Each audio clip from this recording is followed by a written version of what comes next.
Cuentas y cuentos. Bienvenidos al podcast Cuentas y Cuentos, en cada episodio un universo.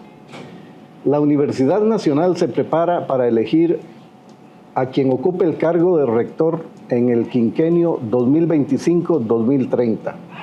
Jorge Herrera Murillo es uno de los candidatos inscritos en esta elección, programada para el viernes 30 de mayo.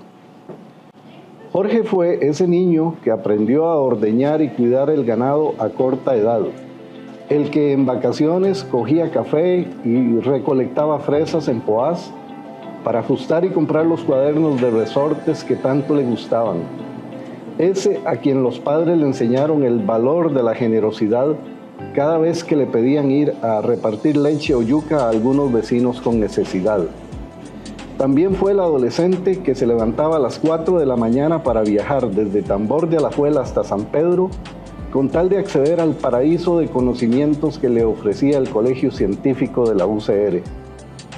Ese joven, hoy convertido en un químico de amplia trayectoria, aspira, a sus 46 años, a convertirse en la 12ª persona en ocupar la rectoría de la Universidad Nacional. Al ver el currículo de Jorge, uno pensaría que nunca ha dejado de estudiar. Tras sus estudios de bachillerato en química en la UCR, completó su formación con 5 maestrías, un doctorado y 2 postdoctorados en áreas como química o física de la atmósfera, en sistemas de manufactura, en administración de energías, en sistemas de calidad y productividad y en desarrollo empresarial. La mayoría de estos en diferentes universidades de México.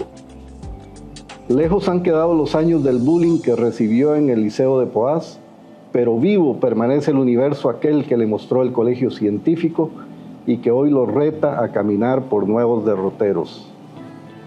Bienvenido, Jorge, a Cuentas y Cuentos. Saludos, Víctor. Muchas gracias por el espacio y por la oportunidad de conversar con las personas. Muy bien, vamos allá. ¿Por qué es usted quien debe ser el próximo rector de la Universidad Nacional? Mire, a lo largo de mi trayectoria he venido desarrollando distintos puestos de gestión. Conozco a la Universidad Nacional desde todas sus dimensiones. Fui subdirector de la Escuela de Ciencias Ambientales y conozco las dinámicas propias de una unidad académica, los procesos propios del desarrollo de la acción sustantiva.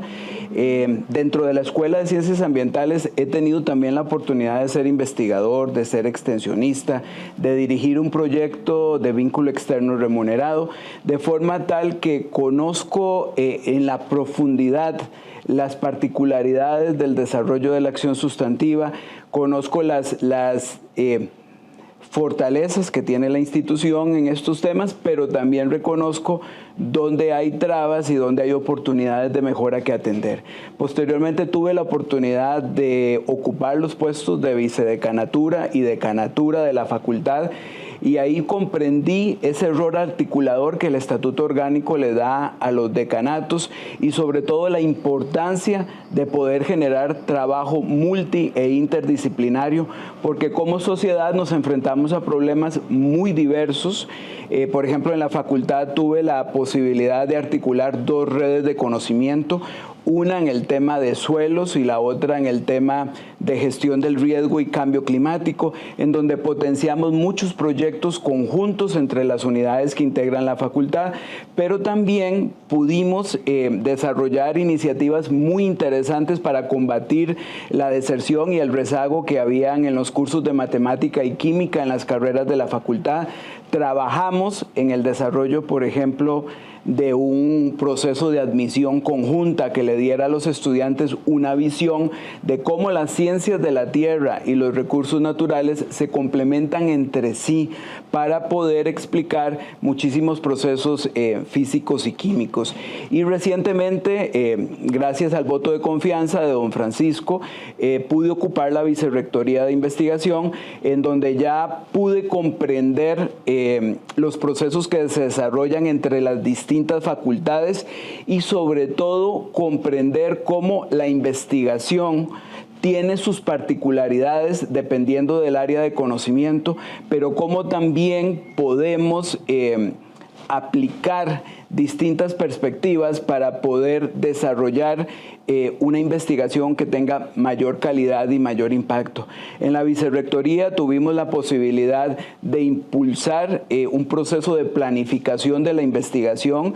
La Universidad Nacional históricamente no ha tenido un proceso de definición de líneas de investigación y en este subsistema de investigación que logramos desarrollar durante mi gestión, pudimos complementar aspectos que son importantísimos, como el desarrollo de capacidades en las personas académicas para la investigación, el tema de cómo establecer estrategias para el financiamiento de la investigación. Entonces, durante estos años, Víctor, he podido desarrollar capacidades de gestión muy importantes que las he ido complementando con algunos de los posgrados que usted mencionó al inicio, porque los posgrados que he seleccionado han sido cuidadosamente establecidos para poder obtener habilidades en temas de innovación, en temas de sistemas de gestión, en temas de calidad,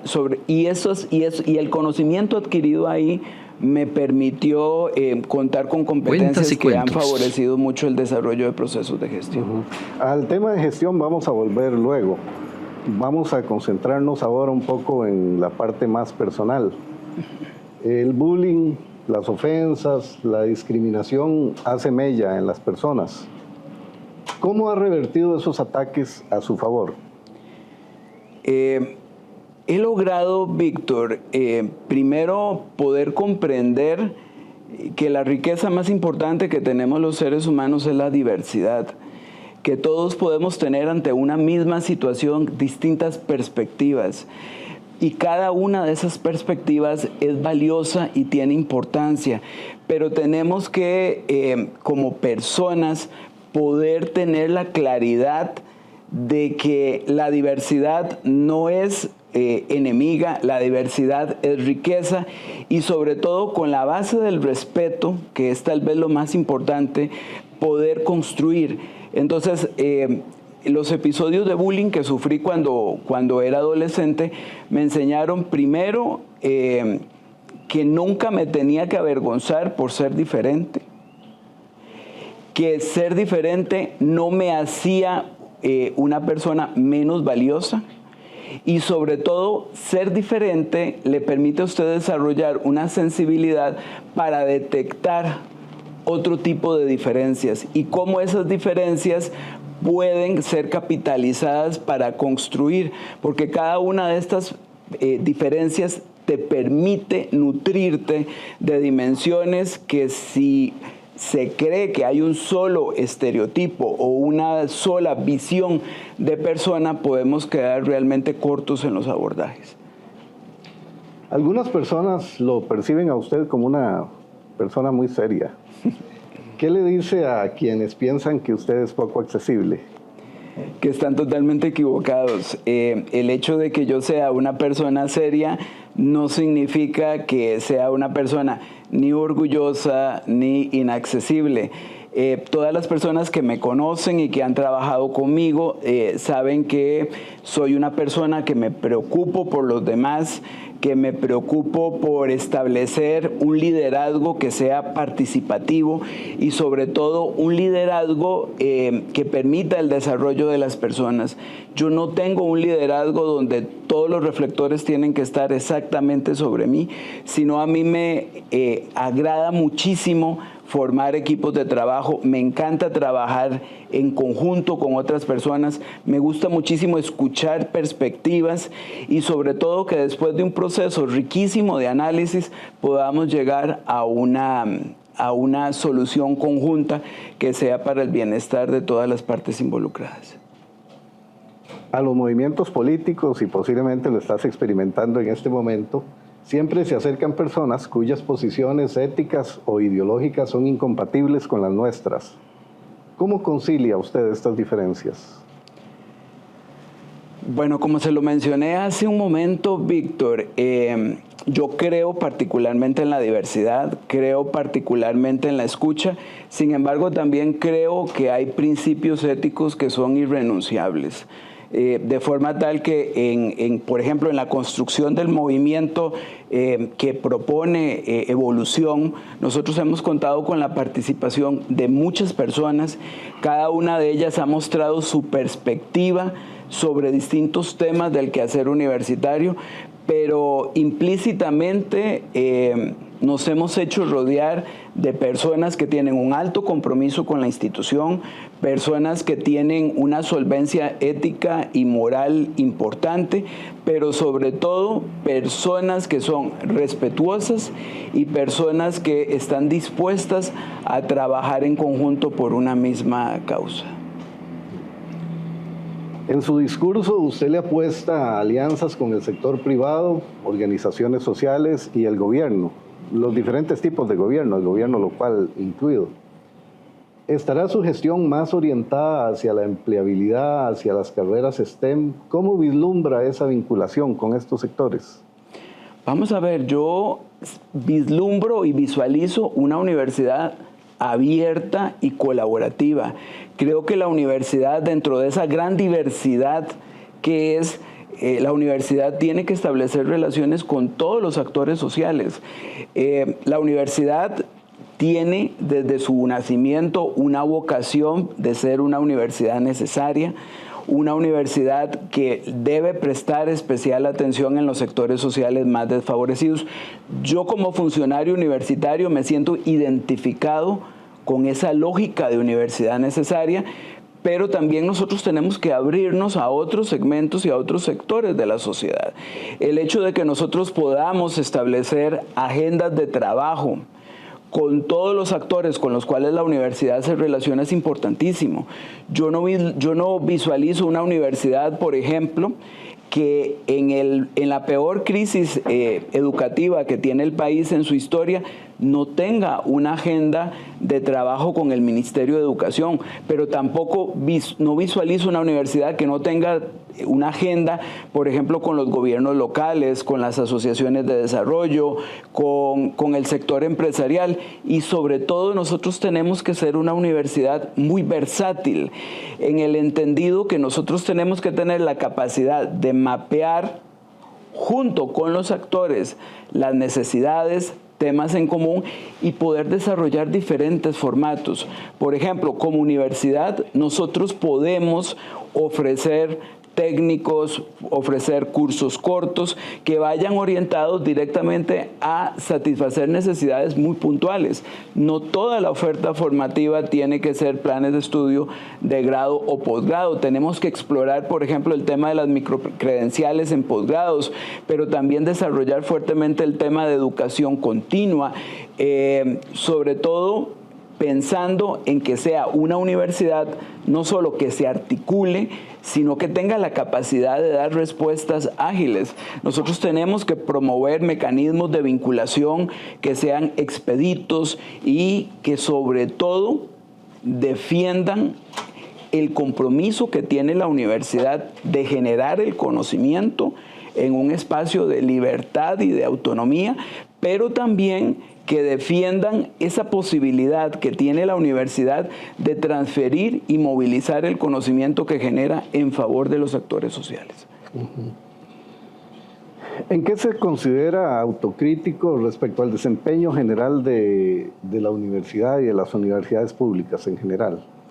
Vamos a ver, las instituciones públicas, las universidades y sobre todo la Universidad Nacional es un proyecto social de los mejores que tiene el país. En el sentido, imagínese una institución que tiene como objetivo atender las necesidades de los sectores sociales más desfavorecidos. Creo que esa impronta fundacional nosotros no la podemos perder. En varios foros yo he establecido que nosotros debemos regresar a los orígenes para relanzarnos con miras al futuro, en el sentido de que la universidad, esa vocación de universidad necesaria, de universidad humanista centrada en las personas, es el norte que nos tiene que dirigir hacia el futuro. Sin embargo, tenemos que reconocer que la universidad debe transformarse para poder atender las nuevas necesidades del entorno. En este momento las universidades públicas tenemos riesgos políticos importantes, Cuentas y cuentos. Con gobiernos de derecha que quieren ver el Estado reducido a su mínima expresión, pero también tenemos riesgos tecnológicos importantes. Tenemos el advenimiento de la inteligencia artificial, que ha llegado a una velocidad sorprendente. Yo no le diría de ola, le diría de tsunami, de forma tal que la inteligencia artificial, que puede ser inclusive hasta mucho más peligrosa que los retos políticos, nos reta como universidad en el sentido de que el esquema tradicional de aquel profesor que tenía los conocimientos y se lo impartía a los estudiantes está totalmente obsoleto.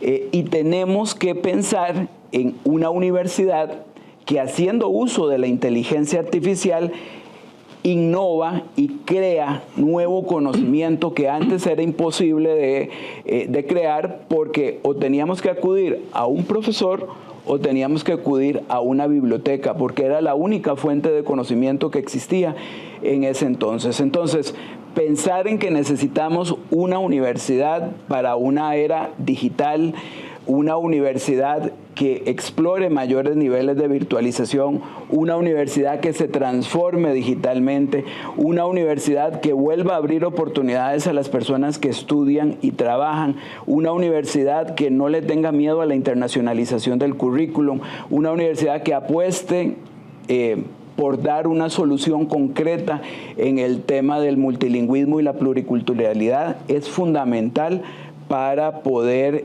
realmente colocar a la Universidad Nacional en una condición que le permita enfrentar los nuevos desafíos. Ya que estamos hablando de esta parte docente que mencionaste antes, has sido docente por mucho tiempo también en la Universidad Nacional. ¿Qué ajustes aún no estamos haciendo para lograr mejoras en esas relaciones enseñanza, aprendizaje y profesor-estudiante? Vamos a ver, como lo he mencionado en otros espacios, nosotros tenemos un modelo académico de facto, porque llevamos 52 años de ser una universidad pública. Sin embargo, nosotros tenemos un modelo de admisión que yo creo que es el mejor de las 5 universidades públicas, pero es un modelo de admisión que nos reta en el sentido de que es un modelo que le permite el acceso a la educación superior tal vez a los sectores más vulnerabilizados de la secundaria, colegios nocturnos, colegios indígenas, CINDEAs, y eso hace que el estudiante que llega a la Universidad Nacional es un estudiante que requiere un acompañamiento especial, probablemente diferente al estudiante que llega a otras universidades. Entonces, lo primero que hay que tener claro es que un académico en la Universidad Nacional tiene que entender que dar clases en la Universidad Nacional no es lo mismo que dar clases en la Universidad de Costa Rica o en cualquier otra universidad. ¿Por qué? Porque al recibir nosotros ese estudiante de primer ingreso con esas características particulares, un docente en la Universidad Nacional tiene que hacer 3 o 4 veces más esfuerzo por poder nivelar y acompañar a los estudiantes, porque son en esos sectores más vulnerabilizados de la secundaria donde la crisis educativa se hace todavía más profunda. Entonces, tener esa conciencia clara del tipo de estudiante de partida es fundamental. Creo yo que es fundamental también que en esa lógica nosotros podamos tener un perfil de persona académica en virtud del estudiante que recibimos, pero sobre todo del estudiante que queremos graduar. Hace 22 años yo entré a la Universidad Nacional y escuchaba mucho la expresión de que es que este estudiante tiene sello UNA. Y entonces muchas veces yo pregunté, ¿cuál es ese perfil de sello UNA? Y las personas no me supieron en el momento dar esa respuesta. Esa respuesta yo la fui construyendo con el tiempo. Y hoy tengo claro que un estudiante sello UNA es un estudiante que tiene un alto compromiso social, es un estudiante que puede trabajar con diferentes sectores sociales, es un estudiante que tiene capacidades y competencias para trabajo en equipo, para poder ejercer puestos de liderazgo, y es un estudiante que tiene mucha capacidad de adaptación. ¿Y por qué pongo este tema? Porque entre el perfil de ingreso y el perfil de salida necesitamos un modelo pedagógico que nos permita esa transformación del estudiante del perfil de ingreso que lo recibimos al perfil de salida. Hemos hecho esfuerzos muy importantes en la UNA por tener modelo pedagógico. Sin embargo, creo yo que hace falta esa revisión del modelo pedagógico a la luz del perfil de estudiante de ingreso con respecto al estudiante que queremos egresar. Otro tema que creo que es importante es que la UNA ha hecho esfuerzos por contar con un sistema de evaluación docente. Sin embargo, es importante que nosotros tengamos claro qué pasa en el caso de docentes que son mal evaluados y sobre todo cómo vamos generando en el estudiante una cultura hacia la evaluación, en el sentido de que no evalúo bien al profesor que me hace las cosas o me hace la vida más fácil, sino que evalúo bien a aquel profesor que realmente hace un esfuerzo importante por generar condiciones en el aula que permitan el mejor aprendizaje.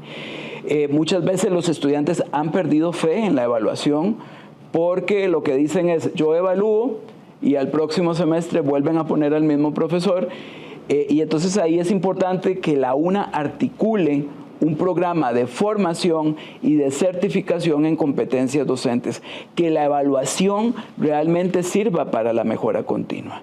En el caso de las tecnologías, y ahí es donde creo yo que hay que dar un paso abismal, necesitamos docentes que tengan certificación de competencias tecnológicas. ¿Por qué? Porque necesitamos docentes que sean capaces de poder utilizar software, de poder construir a través del uso de herramientas de inteligencia artificial entornos muy similares a los que van a hacer el ejercicio de profesional futuro del individuo, pero también tenemos que tener docentes que tengan la capacidad de utilizar la tecnología para poder individualizar y adaptar los aprendizajes de mejor forma para los estudiantes. Necesitamos también un docente, Víctor, que promueva el pensamiento crítico, porque sería muy lamentable pensar que nosotros lo que estamos graduando es profesionales y además de estar graduando profesionales, no estamos graduando ciudadanos críticos y ciudadanos que reconozcan la importancia del Estado Social de Derecho como un elemento fundamental para el desarrollo de una sociedad más justa. Justamente ese es un tema que también quería que abordáramos, el pensamiento crítico, que las universidades no solamente lo defienden, sino que lo promueven. Pero la sociedad actual pareciera que carece de este. ¿Cómo espera fomentarlo? Nosotros hemos planteado que a pesar de que la UNA ha hecho esfuerzos muy importantes con iniciativas como la UNA Te Prepara, como todos los esfuerzos que hacen los compañeros de éxito académico, que es un programa que ha tenido logros importantísimos en el caso de la universidad, nosotros deberíamos, por las características del estudiante que está ingresando y está siendo egresado de secundaria, nosotros deberíamos tener ya una nivelación más estructurada. Nosotros hemos planteado que en este momento necesitamos un sistema integral que garantice la permanencia de los estudiantes en la Universidad Nacional y que ese sistema tenga como componente esa nivelación. Pensamos que es una nivelación que no puede ser en serie, o sea, no podría ser darle un año a esa nivelación y atrasar los 4 años de ejecución del plan de estudios para convertirlo en 5 años, sino que tiene que ser una nivelación que vaya en paralelo al primer año. Y nosotros hemos planteado que esa nivelación no solo debería ser para reforzar competencias y habilidades en el razonamiento matemático o lógico matemático, o reforzar el tema del inglés, sino que también nosotros deberíamos en esa nivelación reforzar competencias y habilidades de los estudiantes para el desarrollo de futuro, como tanto en su vida universitaria como en el desempeño futuro de su profesión. Y ahí es donde nosotros creemos que el desarrollar un curso de pensamiento crítico es fundamental. También nosotros creemos que es importante coordinar con el Centro de Estudios Generales. Lo he discutido varias veces con las autoridades del centro, que nosotros no deberíamos solo pensar en los estudios generales como esos cursos introductorios al principio de la carrera, sino que nosotros deberíamos dar algunos cursos introductorios de estudios generales, pero colocar algunos cursos de estudios generales, ojalá en el tercer y cuarto año de la carrera, cuando los estudiantes ya tengan más madurez y más conocimiento propio de la carrera que están estudiando, y propiciar en esos cursos de tercer o cuarto nivel inclusive el desarrollo de espacios más de carácter multi-interdisciplinar para poder analizar problemas complejos, pero sobre todo desarrollar el pensamiento crítico y el análisis de esos problemas a la luz de distintas variables. A lo largo de esta conversación usted ha mencionado la participación de los estudiantes o esa relación de los estudiantes con los profesores en el entorno del aula. ¿Cree usted en la virtualidad de las clases? Sí, claro. Ahora que usted hacía muy amablemente mi presentación, de esos 5 posgrados que tengo, 3 fueron posgrados virtuales, los que desarrollé en el Instituto Tecnológico de Estudios Superiores de Monterrey. Y fue una experiencia muy agradable. ¿Por qué? Porque primero fueron cursos muy bien mediados pedagógicamente, o sea, no era solo colocar materiales en el aula virtual, sino que habían trabajos en equipo, habían foros de discusión. Y en esos posgrados yo tuve la oportunidad de participar con estudiantes hondureños, colombianos, bolivianos, y entonces objetos de estudio los analizábamos desde las perspectivas de lo que estaba sucediendo en los países, desde las lecciones aprendidas, de los casos de éxito, pero sobre todo de aquellos aspectos que habían resultado claves. Entonces yo creo que la virtualidad nos permite a nosotros abrirnos al mundo como universidad. La UNA es una universidad que tiene mucho que ofrecer en distintas disciplinas. Por ejemplo, nosotros tenemos un liderazgo en materia de toxicología, de gestión ambiental, de producción apícola, y ese conocimiento, al estarnos quedando en maestrías presenciales, nosotros mismos nos estamos imposibilitando que estudiantes de otros países de la región puedan compartir ese conocimiento, porque actualmente son limitadas la cantidad de estudiantes internacionales que vienen por las mismas dificultades económicas que existen, pero que la virtualidad, nuevamente bien mediada pedagógicamente, puede ser fundamental. En esta parte, Víctor, en nuestro plan de trabajo, nosotros tenemos todo un componente, que es el eje 2, que lo hemos llamado precisamente calidad, innovación y equidad digital, en donde planteamos la necesidad de hacer un ecosistema de aprendizaje tecnológico para los docentes y desarrollar laboratorios de innovación que permitan explorar el uso de tecnologías para entornos virtuales como un mecanismo para poder mejorar esa virtualización. En una reunión, en una entrevista anterior le mencioné que nosotros estamos proponiendo la necesidad de virtualizar o bimodalizar los niveles superiores de licenciatura hacia arriba, pero es un proceso que la Universidad Nacional tiene que hacerlo muy bien hecho para garantizar calidad. Entonces, en el pregrado sería clases presenciales, a cómo lo están concibiendo. Nuevamente, recordemos cuál es el perfil de estudiante que ingresa a la Universidad Nacional. Es un estudiante que necesita muchísimo acompañamiento en los primeros años. Es por eso que nosotros estamos planteando la necesidad de reforzar los servicios de atención estudiantil que tenemos en este momento. Entonces nosotros creemos que el bachillerato tiene que quedarse eminentemente presencial con algunas incorporaciones de virtualidad en el tercer y cuarto año, precisamente para ir haciendo esa transición hacia una licenciatura o hacia una maestría que pudiera ser virtual o bimodal. Para ir finalizando, ¿qué tiene pendiente por estudiar? Inteligencia artificial. Okay. Creo que el mundo de la inteligencia artificial es apasionante y sobre todo me interesa mucho el tema de las consideraciones éticas alrededor de la inteligencia artificial. Sobre todo porque me llama la atención, y esto lo digo tal vez anecdóticamente, tengo amigos que constantemente profesores, que constantemente están revisando si el estudiante plagió o no plagió un ensayo.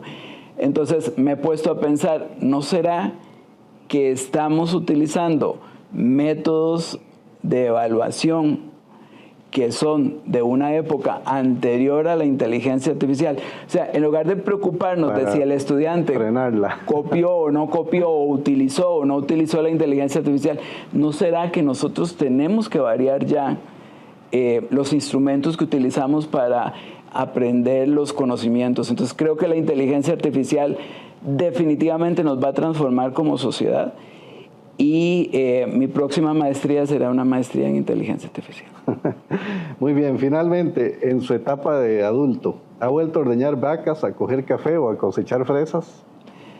No tanto como quisiera, lo hago generalmente los fines de semana, pero es muy esporádicamente. Pero esa etapa de mi vida, Víctor, es una etapa que guardo con muchísimo cariño, porque eso me enseñó a mí la disciplina, la tenacidad, y sobre todo me enseñó a mí reconocer el valor que tienen cosas que son sencillas, pero son cosas que requieren de mucha presencia, de mucho compromiso, porque si usted cuida vacas y no es metódico, si no las está observando, tiene que aprender a observar el comportamiento para detectar situaciones que pudieran estar representando una enfermedad o algo que hay que atender. Entonces eso es una etapa de mi vida que la guardo con muchísimo cariño. Muy bien, muchas gracias Jorge por esta entrevista. Gracias a usted por el espacio tan ameno. Y a nuestros amables escuchas y la gente que está siguiendo nuestros podcasts, los esperamos en un nuevo episodio de Cuentas y Cuentos, en cada episodio un universo. Cuentas y Cuentos.